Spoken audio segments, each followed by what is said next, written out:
Jõhvi koodikool annab Jõhvi linna iga aasta mitusada digitaibut juurde. See muudab linna nooruslikumaks. See on see, mis võib olla selleks tööriistaks, mis aitab meid rohepöördega kaasa minna ja seda isegi eest vedada.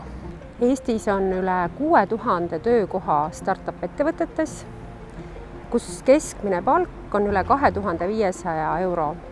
See on oluliselt kõrgem kui Eesti keskmine töötasu. Ja nüüd hakatakse neid talente, kes selles sektoris tööd saavad, arendama meie piirkonnas. Ja siis ühes Sillamäe söögikohas tahtmatult kuulsin pealt koodikooli noorte omavahelist vestlust kõrvallauas. Ma pean ütlema, et mina ei saanud sellest mitte midagi aru, aga see annab lootust, et kui sellised targad inimesed meile maakonna tulevad, et siis elu meil läheb paremaks. Jõhvi koodikool on Eesti haridusmaastikul täiesti uudse lähenemisega haridusasutus.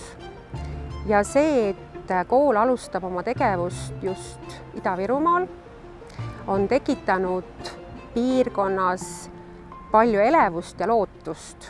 Kui 100 aasta pärast esitatakse viktoriini küsimus, et millised olid Jõhvi tähtsündmused 21. sajandi alguses, siis arvan, et esimeste seas on seal 2 sündmust. Jõhvi kontserdimaja asutamine ja teiseks Jõhvi koodikool.